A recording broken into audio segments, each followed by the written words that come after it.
भगत सिंह के फांसी लगने के बाद पूरी देश की जनता में एक बगावत की सुर थी। अंग्रेजों को डर लग गया था कहीं देश की जनता महात्मा गांधी को न मार दे। आज तक गांधी जी से यह सवाल पूछते जाया जा रहा है और आप विश्वास रखिए कि जब तक इतिहास रहेगा गांधी जी से यह सवाल इतिहास पूछता रहेगा। हम आज पूछ रहे हैं, कल कोई और शिक्षक, कल कोई और विद्यार्थी यह सवाल गांधी से पूछेगा। तो एक चीज दिमाग में बैठाइएगा, जब जज चाह के नहीं बचा पा रहा है तो महात्मा गांधी तो वकील थे। तो 1931 में इरविन था, क्या नाम था? इरविन, लॉर्ड इरविन था। इरविन महात्मा गांधी को बुलाया था समझौता करने के लिए कि आइए हम लोग मिल बैठ के समझौता कर लेते हैं, मिल बैठ के हम लोग समझौता कर लेते हैं।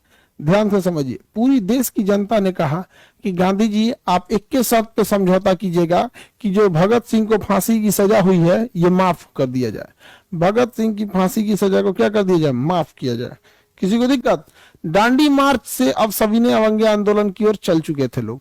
और समय देखिए, इधर भगत सिंह की क्या हो चुकी है, फांसी के लिए डेट डिसाइड, फांसी की सजा सुना दी गई है, डेट डिसाइड करना बाकी है।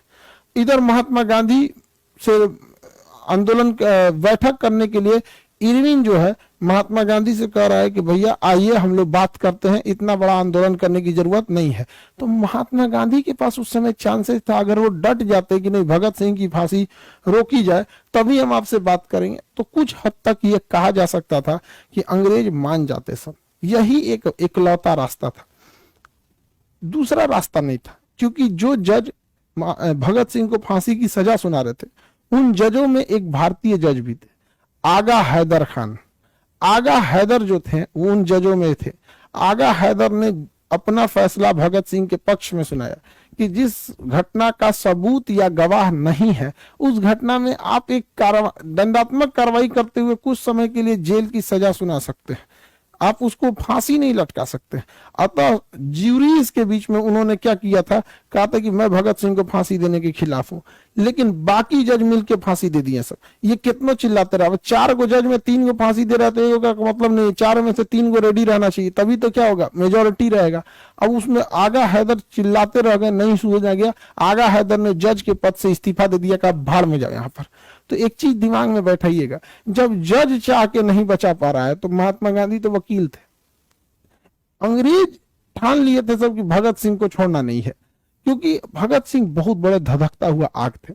लेकिन ये बात हकीकत है कि अगर महात्मा गांधी तुल गए रहते ना, उस समय एकदम तुल गए रहते कि नहीं हमको भगत सिंह को जब तक नहीं छोड़ोगे तब तक हम तुमको बात, तब तक तुम तुझे बात नहीं करेंगे। यहाँ गांधी ने प्रयास किया या नहीं किया इसको भी समझिए, गांधी ने पूरा प्रयास किया, लेकिन यहाँ खेल गया इरविनवा।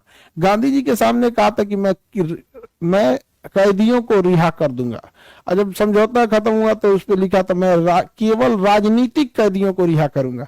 जबकि भगत सिंह के ऊपर आपराधिक मुकदमा लगा था, तो भगत सिंह को आपराधिक मुकदमे के आड़ में उसने 23 मार्च को क्या कर दिया, फांसी दे दिया। और लाख रोकते गए लोग, लेकिन फांसी दे ही दिया। जतिन दास कई सारे आंदोलन किए जेल के अंदर, लेकिन उनको भूख हड़ताल करते करते उन्हें मार दिया गया। तो अंग्रेजों ने इतनी कठोरता वाला कानून अपनाया था कि पूरे लोग चाह के भी नहीं रोक सकते। लेकिन महात्मा गांधी पे इस बात का आरोप इसलिए लगता है क्योंकि आगा हैदर जो जज थे अपनी तो पूरी कोशिश की है जो उनका कर्तव्य बनता था। आगा हैदर जो जज थे उन्होंने तो अपना फैसला भी भगत सिंह के पक्ष में सुनाया। आगा हैदर से जो हो सकता था जजों पे लड़ गए, दबाव भी बनाया, और जब कुछ नहीं हुआ तो आगा हैदर अपनी मानवता दिखाते हुए कि हम भारत के सच्चे सपूत हैं, इस्तीफा दे दिया, बाहर में जाओ ससुरे, तुम्हें जज हो तो तुम कुछ रहो, यहाँ पे नहीं रहेंगे, तुम्हें यहाँ नौकरी। महात्मा गांधी ने केवल रिक्वेस्ट किया, डट गए रहते कि नहीं आंदोलन खत्म तभी करेंगे जब आप भगत सिंह को रिहा करेंगे तब। लेकिन गांधी जी का कहना था कि वो मारपीट बम्बार्डमेंट के खिलाफ है, इसलिए वह कभी भी हिंसा का साथ नहीं देंगे। आज तक गांधी जी से यह सवाल पूछते जाया जा रहा है और आप विश्वास रखिए कि जब तक इतिहास रहेगा गांधी जी से यह सवाल इतिहास पूछता रहेगा। हम आज पूछ रहे हैं, कल कोई और शिक्षक, कल कोई और विद्यार्थी यह सवाल गांधी से पूछेगा, क्योंकि इतिहास की घटनाएं होती छोटी हैं लेकिन फिर वो कभी इतिहास से नहीं मिटती है। और भगत सिंह को जब फांसी पे चढ़ाया गया पूरे सबसे पहले एकदम नहा धोआ के रेडी हो गए थे यहाँ पर। एक बेहतरीन ढंग से भगत सिंह ने इनकलाब जिंदाबाद, ये क्रांति चलती रहेगी, इनकलाब जिंदाबाद, मतलब अब ये क्रांति रुकने वाली नहीं है, इनकलाब जिंदाबाद। मैं जो आज शुरू कर रहा हूं, मैं जो आज आगाज कर रहा हूं, कल इसका अंजाम आएगा। मेरे मरने के बाद मेरे वतन पे मरने वालों का एक सैलाब आएगा। भगत सिंह के फांसी लगने के बाद पूरी देश की जनता में एक बगावत की सुर थी। अंग्रेजों को डर लग गया था कहीं देश की जनता महात्मा गांधी को न मार दे, इतना खतरनाक स्थिति हो गया था। तो हालांकि भगत सिंह को चाह के भी उस समय सरदार पटेल भी वकील थे, और उस समय 1931 में जब भगत सिंह को फांसी दी जा रही थी ना, तो कांग्रेस के अध्यक्ष सरदार वल्लभ भाई पटेल थे। उस समय कांग्रेस के मंच से भी इनके बारे में कुछ नहीं कहा गया। लाला लाजपत, ये क्या नाम है, जवाहरलाल नेहरू भी वकील थे, मोतीलाल नेहरू भी वकील थे, देश विभाजन नहीं हुआ था तो जिन्ना भी वकील थे, क्योंकि विभाजन तो हुआ नहीं था।